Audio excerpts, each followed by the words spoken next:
Good evening అండి. మిత్రులందరికీ స్వాగతం. ఎస్డిబి స్టడీ సర్కిల్ ఛానల్కి స్వాగతం. మనకు 21/10/2025 అంటే నిన్న ఆంధ్రప్రదేశ్ ప్రభుత్వం వారు మరొక జియోని పాస్ చేయడం జరిగింది. ఇది screening committee constituted for screening the eligibility of the already working contractual special teachers for providing pay scales as per supreme court orders అనేటువంటిది ఒకటి రీకాన్స్టిట్యూషన్ ఆఫ్ స్క్రీనింగ్ కమిటీ అనేది ఆర్డర్స్ ఇవ్వడం జరిగింది. అంటే గతంలో కూడా కాన్స్టిట్యూషన్ అనేటువంటిది ఒక కమిటీని 3 మెన్ కమిటీని ఫామ్ చేయడం జరిగింది. అందులో ఆర్సీఐ మెంబర్ సెక్రటరీని ఇన్వాల్వ్ చేయడం ద్వారా రీసెంట్గా మనకు ఆర్సీఐ నుంచి ఒక మెమోరాండం అనేది పాస్ చేయడం జరిగింది. మెంబర్ సెక్రటరీ గారు వివిధ స్టేట్స్కి మెంబర్ సెక్రటరీ ప్లేస్లో ఆయా స్టేట్స్ నేషనల్ ఇన్స్టిట్యూషన్ హెచ్ఓడీలను ఇన్వాల్వ్ చేయండి అని చెప్పేసి సర్క్యులర్ ఇవ్వడం జరిగింది. దానికి అనుగుణంగా మళ్ళా మనకి ఏదైతే 3 మెన్ కమిటీని ఆల్రెడీ ఎస్టాబ్లిష్ చేశారో దానికి మళ్ళా మెంబర్ సెక్రటరీ ప్లేస్లో మనకు స్టేట్ అంటే మనకు ఆంధ్రప్రదేశ్కైనా తెలంగాణకైనా జాతీయ సంస్థ ఏంటి national institute of empowerment person with disabilities మనకు ఏదైతే ఎన్ఐపిఐడి ఉందో దానికి సంబంధించినటువంటి HOD head of the institution అనేటువంటి డైరెక్టర్ని ఇన్వాల్వ్ చేయడం జరిగింది. అంటే ఇప్పుడు మనకు ఆంధ్రప్రదేశ్ రాష్ట్రంలో ఏర్పడిన 3 మెన్ కమిటీలో భాగంగా మనకు సెక్రటరీ గవర్నమెంట్ స్కూల్ ఎడ్యుకేషన్ డిపార్ట్మెంట్కి సంబంధించినటువంటి సెక్రటరీ ప్రిన్సిపల్ సెక్రటరీ కావచ్చు, అడిషనల్ సెక్రటరీస్ కావచ్చు, లేకపోతే ఇంకో సెక్రటరీస్ కావచ్చు, అందులో ఒకరిని ఇన్వాల్వ్ చేసుకుంటూ state commissioner of person with డిజబిలిటీస్ని ఇన్వాల్వ్ చేయడం జరిగింది. డిజబిలిటీ వెల్ఫేర్ నుంచి మనకు కమిషనర్స్ని ఇన్వాల్వ్ చేయడం జరిగింది. ఈ related to CWSN children with special needs area దివ్యాంగజన్ ఏరియా కాబట్టి వారిని ఇన్వాల్వ్ చేయడం జరిగింది. మనకు ఇంకొక క్యాండిడేట్ని ఇంకో పర్సన్స్ని ద డైరెక్టర్ని ఇన్వాల్వ్ చేయడం జరిగింది. ఇప్పుడు 3 మెన్ కమిటీని ఆల్రెడీ కాన్స్టిట్యూషన్ చేయడం జరిగింది, ఇది కొత్తది కాదు, కాన్స్టిట్యూషన్ చేయడం జరిగింది. దానికి మళ్ళీ మెంబర్ సెక్రటరీ ప్లేస్లో మనకు ఎన్ఐపిటి డైరెక్టర్ గారిని ఇన్వాల్వ్ చేస్తూ ఒక జియోని పాస్ చేయడం జరిగింది. ఈ జియో పాస్ చేసిన ఈ కమిటీ యొక్క ప్రధాన ఉద్దేశం ఏంటిదంటే ఏమని అన్నారు, screening committee the comprising the following members for the screening the eligibility of the already working contractual special teachers for providing pay scales as per orders of the honourable supreme court అనడం జరిగింది. అంటే ఎవరైతే మనకు government సెక్టార్లో contractual బేసిస్లో special టీచర్స్గా ఈ యొక్క దివ్యాంగుల విద్యాభివృద్ధికే పనిచేస్తున్నటువంటి ఎవరైతే కాంట్రాక్చువల్ పర్సన్స్ ఉన్నారో డైరెక్ట్ చెప్పొచ్చు మనకు గవర్నమెంట్ సెక్టార్లో కాంట్రాక్టువల్ పనిచేసేది ఎడ్యుకేషన్ డిపార్ట్మెంట్లో ఉన్నటువంటి కేవలం inclusive education resource teachers or resource persons అనేటువంటి విషయం మనందరికీ తెలుసు. వారికి పే స్కేల్ ఇవ్వడానికి సుప్రీంకోర్టు తీర్పు ప్రకారం ఒక కమిటీని అనేటువంటిది ఇప్పుడు ఫామ్ చేయడం జరిగింది. ఈ కమిటీ అనేది ఇక్కడ మనకి ఇవ్వడం జరిగింది, ఆర్డర్ కింద ఉంటుంది.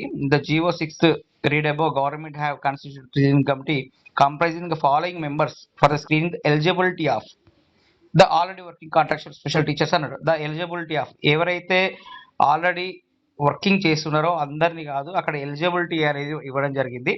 మరి ఎలాంటి ఎలిజిబిలిటీ తీసుకుంటారు క్రైటీరియా అనేటువంటిది మళ్ళీ అక్కడ నామ్స్ అండ్ గైడ్లైన్స్ని సపరేట్గా ఆంధ్రప్రదేశ్ గవర్నమెంట్ వారికి ఈ 3 మెన్ కమిటీకి డైరెక్షన్స్ ఇవ్వడం, స్కూల్ ఎడ్యుకేషన్ డిపార్ట్మెంట్ నుంచి ఈ 3 మెన్ కమిటీకి డైరెక్షన్స్ పాస్ చేయడం జరుగుతుంది. ఇందులో క్లియర్గా ఒకటి మెన్షన్ చేశాడు, సుప్రీంకోర్టు తీర్పు ప్రకారం ఎలిజిబిలిటీ అంటే అర్హతలు అంటే స్పెషల్ టీచర్కి ఉన్నటువంటి ప్రధానమైన అర్హత ఏంటంటే వ్యాలిడ్ సిఆర్ అని కలిగి ఉండమనడం జరిగింది. వ్యాలిడ్ సిఆర్ అంటే ఆ సిఆర్ యాక్టివ్లో ఉంచుకునే బాధ్యత ప్రతి ఒక్క స్పెషల్ టీచర్కి ఉంటుంది అనేటువంటిది దీని ప్రకారంగా అందరికీ అర్థమవుతున్నది. కాబట్టి మిత్రులు ప్రతి ఒక్కరు కూడా ఎవరైతే ఐఆర్టీస్ ఉన్నారో వారు ప్రతి ఒక్కరు కూడా మీ యొక్క ఆర్సీఐని యాక్టివ్లో ఉంచుకునే ప్రయత్నం చేయండి. ఈ కమిటీ ఏదైతే కమిటీ మనకు ఏమంటారు స్క్రీనింగ్ కమిటీకి మనకి ఇన్వాల్వ్ చేసుకుంటూ మనం పిలుస్తూ అంటే సర్టిఫికేషన్ వెరిఫికేషన్స్ కావచ్చు, డాక్యుమెంట్ వెరిఫికేషన్ కావచ్చు, పిలిచే క్రమంలో కూడా మన యొక్క వ్యాలిడిటీ అనే టైమ్ ఆఫ్ అంటే ఒక్కొక్కరిది 5 years ఇప్పుడు 7 years చేస్తారు, ఆటోమేటిక్గా అందరిది 2 years ఎక్స్టెండ్ కూడా అయింది. అది మిత్రులు చెక్ చేసుకోవచ్చు. దీని మీద ఆల్రెడీ మనం వీడియో కూడా తీసాము కాబట్టి రిఫరెన్స్కు ఆ వీడియో చూడొచ్చు. ఇక్కడ నేనేమంటున్నానంటే ఎవరైతే ఈ యొక్క వెరిఫికేషన్స్ పిలిచే క్రమంలో మన వ్యాలిడిటీ సిఆర్ఆర్ ఉండే విధంగా చూసుకోండి. అంటే ప్రతి ఒక్కరిది ఒక డేట్ కాకుండా సమ్ ఆఫ్ ద కొన్ని డేట్స్ ఉంటాయి కాబట్టి ఆ డేట్స్ ఇనాక్టివ్ కాకుండా ఉండే విధంగా చూసుకొని అప్పటి వరకు 100 పాయింట్స్ ఉండి కనీసం రెన్యువల్కి అప్లై చేసే విధంగా ఉన్నట్లయితే మళ్ళీ అప్లై చేసిన కావచ్చు రెన్యువల్కు రావడానికి మనకు కొంత టైం పీరియడ్ డ్యూరేషన్ అనేటువంటిది ఆర్సీఐ సర్క్యులర్ 90 days సర్క్యులర్ ఇవ్వడం జరిగింది. ఒకసారి 30 days ఇచ్చారు, దాన్ని 90 daysగా ఎక్స్టెండ్ చేశారు. ఆ సర్క్యులర్ కూడా అటాచ్ చేసుకొని వెరిఫికేషన్కు వెళ్ళే విధంగా మాత్రం ఉండే విధంగా చూసుకోండి. అదొకమైనటువంటి ప్రధాన కారణంగా చెప్పుకోవచ్చు. అంటే ఇంపార్టెంట్ పాయింట్గా, ప్రధాన పాయింట్గా చూసుకోవాలి. వ్యాలిడ్ ఆర్సీఐ అనేటువంటిది చూసుకోవాలి. ఇంకొకటి ఎలిజిబిలిటీ అన్నాడు. ఇక్కడ ఎలిజిబిలిటీకి ఆర్సీఐ వస్తే, ఒకవేళ ఇప్పుడు పే స్కేల్స్ అన్నారు కదా, పే స్కేల్స్ అంటే మనకు ఏదైతే స్కేల్ పోస్ట్ ఉంటుందో ఆ స్కేల్ శాలరీ మీద అనేటువంటిది అక్కడ మనకు బేసిక్ పే మీద కూర్చోబెట్టడం జరుగుతుంది. అంటే ఫర్ ఎగ్జాంపుల్ తెలంగాణలో మాట్లాడుకుంటే హెచ్జిటికి 30-40 ఉండడం జరిగింది. స్కూల్ అసిస్టెంట్కి 42,000 అరౌండ్ ఉండడం జరిగింది. అంటే scale post TA DA HRA అవి కాకుండా స్కేల్ పోస్ట్ స్కేల్ ర్యాంక్ మీద ఉండడం జరుగుతుంది. ఉదాహరణకు చెప్పుకున్నట్లయితే గతంలో మనకు 2008లో అన్యాయమైన జరిగి ఇప్పుడు ఎక్కినటువంటి 2008 డిఎస్సి ఎవరైతే హెచ్జిటి బాధితులు ఉన్నారో వాళ్ళు మినిమం టై స్కేల్, అంటే వాళ్ళకు కూడా స్కేల్ పోస్టే అది. అంటే స్కేల్ ఏదైతే స్కేల్ ఉంటుందో ఆ స్కేల్ని ఇన్వాల్వ్ చేయడం జరిగింది. ఎటువంటి అంటే అలవెన్సెస్ అనేటువంటి రాకుండా ఉండడం జరిగింది. దట్టు వాళ్ళకి కూడా అది కూడా కాంట్రాక్చువల్ పీరియడ్ బేసిస్ కిందనే పరిగణించడం జరిగింది. ఇక్కడ ఉన్నటువంటి స్కూల్ ఎడ్యుకేషన్ నుంచి వచ్చేటువంటి డైరెక్షన్స్ మరి ఏ విధంగా ఉంటాయో అక్కడ చూసుకోవచ్చు. ఇక్కడ ఎలిజిబిలిటీ అన్నారు కాబట్టి కొంతమంది అంటే వీడియో చేయడానికి ప్రధాన కారణం ఏంటంటే, మిత్రులు కొంతమంది మెసేజ్ ద్వారా ఆందోళన చెందుతున్నారు, మనకు కూడా అడుగుతున్నారు. ఏంటిదన్న ఎన్సిటి రూల్స్ టెట్ ఉండాలన్నప్పుడు, ఒకటి టెట్ మ్యాండేటరీ అన్నప్పుడు రెగ్యులర్ చేసినప్పుడు ఏదైతే రెగ్యులర్ పోస్టులకు వస్తున్నామో అప్పుడు ఖచ్చితంగా ఎన్సిటి నామ్స్ ప్రకారం డిఎడ్ అంటే హెచ్జిటి అంటే డైరెక్ట్ రెగ్యులర్ చేస్తున్నప్పుడు పోస్ట్లో ఇన్వాల్వ్ అవుతున్నప్పుడు ఎన్సిటి నామ్స్ ప్రకారం హెచ్జిటి అయితే మనకు పేపర్ 1 క్వాలిఫై ఉండాలి, స్కూల్ అసిస్టెంట్ అయితే పేపర్ 2 క్వాలిఫై ఉండాలి. అది మనకు రెగ్యులరైజ్ చేసే క్రమంలో ఇక్కడ కూడా పే స్కేల్ ఇచ్చే క్రమంలో కూడా టెట్ను చూసారు. కొన్ని జిల్లాలు అంటే అన్ని జిల్లాల్లో ఒక రౌండ్ వెరిఫికేషన్ అనేది ఒకసారి చేయడం జరిగింది కాబట్టి అక్కడ కూడా టెట్ను చూసారన్నారు. టెట్ లేని మిత్రులు ఒకసారి రిక్వెస్ట్ చేయండి. అంటే చేసేది మరి రెగ్యులర్ చేసినా లేకపోతే పే స్కేల్ ఓన్లీ కాంట్రాక్చువల్ పీరియడ్లో పే స్కేల్ ఇస్తున్నారు అన్నప్పుడు టెట్ లేకున్నా కూడా చేసుకోవచ్చు. ఒకవేళ ఖచ్చితంగా చేసుకోవాలన్నప్పుడు ఇప్పుడు ఏదైతే సుప్రీంకోర్టు తీర్పు ప్రకారం మనకు రెగ్యులర్ టీచర్స్కి 2 yearsలో టెట్ కంప్లీట్ చేయమన్న నిబంధన ఏదైతే ఉందో దాన్ని మనకి ఇంప్లిమెంట్ చేసుకొని, ఎవరైతే ఐఆర్పీస్కి ఇంప్లిమెంట్ చేసుకొని ఈ 2 yearsలో మేము కంప్లీట్ చేసుకుంటాము అనేటువంటి ఒక క్రైటీరియాలో ఒక మెమోరాండం అనేటువంటిది గవర్నమెంట్కి రిప్రజెంటేషన్ చేసుకొని టెట్ మ్యాండేటరీ పెట్టినప్పుడు ఈ ఐడియాని అంటే ఈ యొక్క ఐడియాలజీ తోటి ముందుకెళ్ళి వెళ్ళడం ద్వారా కొంతమంది ఐఆర్టీస్ కూడా హెల్ప్ అయ్యే విధంగా ఉంది. ఎందుకంటే 2020 సంవత్సరాల నుంచి 2000 నుంచి కూడా 2001లో ఏదైతే సమగ్ర శిక్ష ప్రారంభమైనప్పుడు సమగ్ర శిక్షలో మొదలైంది ఫస్ట్ ఐఈడి వింగ్ అనేటువంటిది అందరికీ తెలుసు.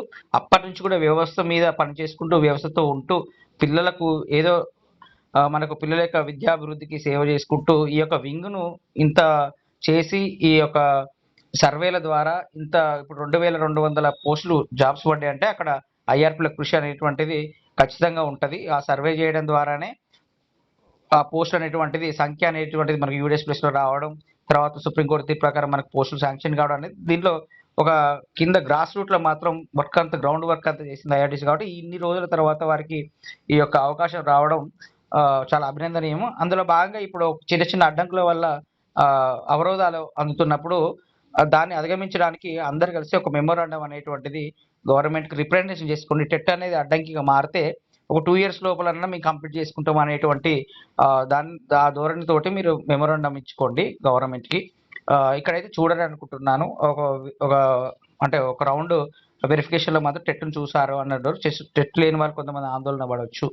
ఇంకొకటి మాత్రం ఆర్సీ వ్యాలిడిటీ అనేటువంటిది ఖచ్చితంగా ఒక స్పెషల్ ఎడ్యుకేటర్గా మనకు ఆర్సీ వ్యాలిడిటీని మనం ఉంచుకోవాలి. కాబట్టి అందులో ఎటువంటి నెగ్లిజెన్స్ లేకుండా ఆర్సీ వ్యాలిడిటీ అనేటువంటిది ఉండే విధంగా జాగ్రత్త పడండి.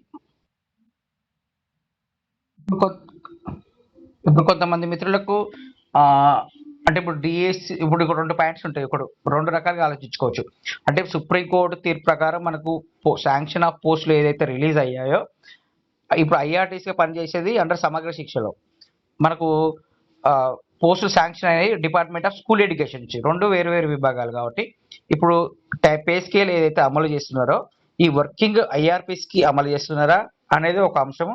లేకపోతే ఈ ఐఆర్పీస్ని ఎవరైతే ఇప్పుడు 3 men కమిటీ ద్వారా ఎలిజిబుల్ ఉన్న ఐఆర్పీస్ని ఆ శాంక్షన్ చేసిన పోస్టులలో ఉంచుతూ అక్కడ పే స్కేల్‌ని అమలు చేస్తారు అనేటువంటి విషయాన్ని గమనించుకోవాలి. ఈ 2 కారణాల ద్వారా ఒకవేళ అక్కడ వీరిని తీసుకెళ్ళి ఐఆర్‌పీస్ తీసుకెళ్ళి మన శాంక్షన్ ఆఫ్ పోస్ట్‌లో ఉన్నా కూడా మనకు ఐఆర్‌పీ రిక్రూట్‌మెంట్ అనేది రావడం జరుగుతది. మళ్ళా కొన్ని సంవత్సరాల తర్వాత అంటే దాదాపు కనీసం 2 ఇయర్స్ ప్రొబేషనరీ పీరియడ్ ఉంటాయి కాబట్టి 2 ఇయర్స్ తర్వాతనో, 5 ఇయర్స్ తర్వాతనో మళ్ళా ఇదే సుప్రీం కోర్ట్ ఆర్డర్ తోటి వీరు కూడా కావచ్చు. కాబట్టి బయట మిత్రులు కూడా ఎటువంటి పోస్టులు తగ్గుతున్నటువంటి ఆందోళన అవసరం లేదు. ఎందుకంటే వారు చేసిన దాని కష్టానికి ఈనాడు ప్రతిఫలం ఇస్తుంది కాబట్టి ఒక స్పెషల్ ఎడ్యుకేటర్‌గా దీన్ని స్వాగతించాల్సిందే అందరూ. ప్లస్ ఇంకొకటి ఇక్కడనే ఐఆర్‌పీస్ ఉన్న పోస్ట్‌నే పే స్కేల్ ఇస్తున్నప్పుడు మళ్ళీ అక్కడ కూడా మనకు పోస్టులు రిక్రూట్‌మెంట్ అనేది రావడం జరుగుతుంది. ఏదేమైనా కూడా ఒక స్పెషల్ ఎడ్యుకేటర్ వింగ్‌లో ఉండి ఇన్ని సంవత్సరాల కష్టానికి వారు ప్రతిఫలం అందుకోబోతున్నారు. దీనికి కృతజ్ఞతలు, అభినందనలు తెలియజేస్తున్నాము వారికి. ఇప్పుడు ఇంకో పాయింట్ మనకు జాబ్‌కి ప్రిపేర్ కావాలన్నా వద్దా అనే ఆలోచనలో కొంతమంది మిత్రులు ఉంటారు.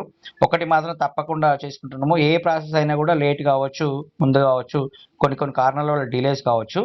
మీరు ఆల్రెడీ ఆంధ్రప్రదేశ్ రాష్ట్రంలో 11 జిల్లాలు ఉమ్మడి జిల్లాగా ఉండడం జరుగుతుంది. ఐఆర్‌పీస్ వర్కింగ్ అనేది అలా చేయడం జరుగుతుంది. మీరు ఆల్రెడీ కొన్ని జిల్లాలు బైఫర్గేషన్ అనేది కావడం జరిగింది. ఒక జిల్లాలో 2, 3 జిల్లాలు కావడం జరిగింది.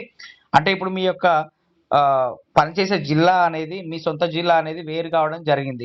కాబట్టి ఒకవేళ మీరు పే స్కేల్‌లో కూర్చున్నా కూడా మీకు కావాల్సిన ప్లేస్‌కి పోవాలంటే మాత్రం ఆ జిల్లాలో మీరు మీ యొక్క స్టడీ అంటే మీరు ఏదైతే 10థ్ వరకు ఆ క్రైటీరియా ఇక్కడైతే 7థ్ వరకు తెలంగాణలో ఉంటది. మరి ఆంధ్రప్రదేశ్‌లో ఏదైతే 1-10థ్ వరకు ఉందో అక్కడ ఆ స్టడీ సర్టిఫికేట్ ప్రకారం మీరు ఏ లొకాలిటీకి చెందుతారో ఆ లోకల్ డిస్ట్రిక్ట్‌కి అప్లై చేసుకొని మీరు కోరుకున్న జిల్లాకి వెళ్ళే అవకాశం ఉంటుంది. కాబట్టి మిత్రులు నేను ఇంగా ఇది అవుతుందని చెప్పేసి సబ్జెక్ట్‌ని డీవియేషన్ కాకుండా చూసుకోండి.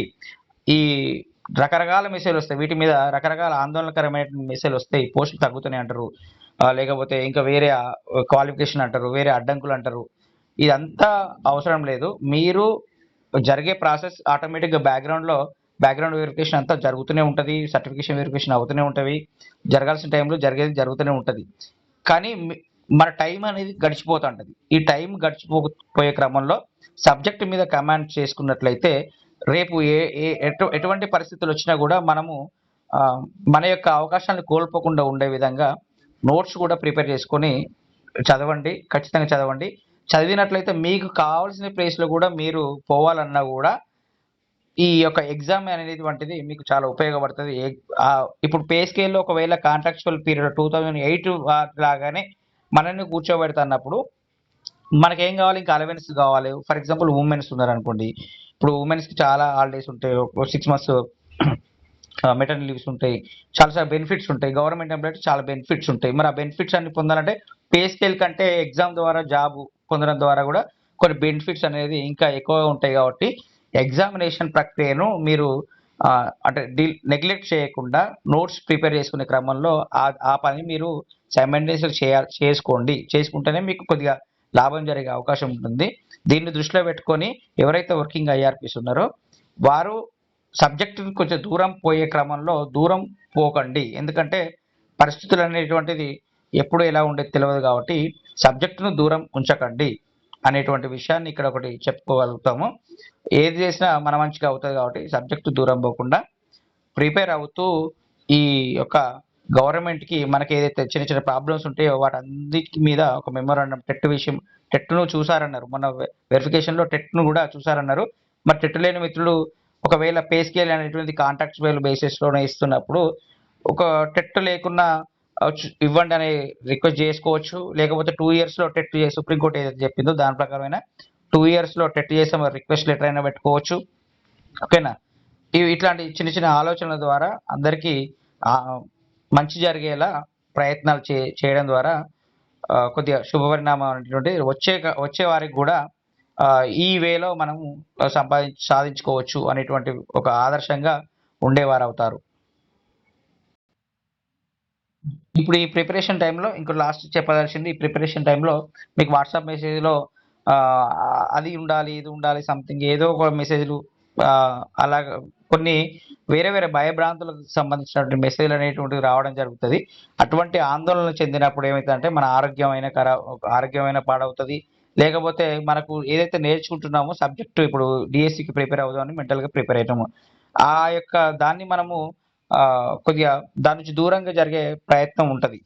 మానసికంగా ఆందోళన చెందినప్పుడు మనం దేని మీద అయితే ఫోకస్ పెడతామో ఆ ఫోకస్కి మనము దూరంగా ఉండే అవకాశం ఉంటుంది. కాబట్టి మీరు ఎటువంటి ఆందోళన చెందకుండా మీకు అంత మంచి జరుగుతుందని ఆశిస్తూ మన యొక్క ఈ ఎస్డిబి ఛానల్ ద్వారా వచ్చే నోట్స్ను కూడా కొద్దిగా ఫాలో అవుతూ మన మిత్రులకు షేర్ చేసి సబ్స్క్రైబ్ చేసుకోండి.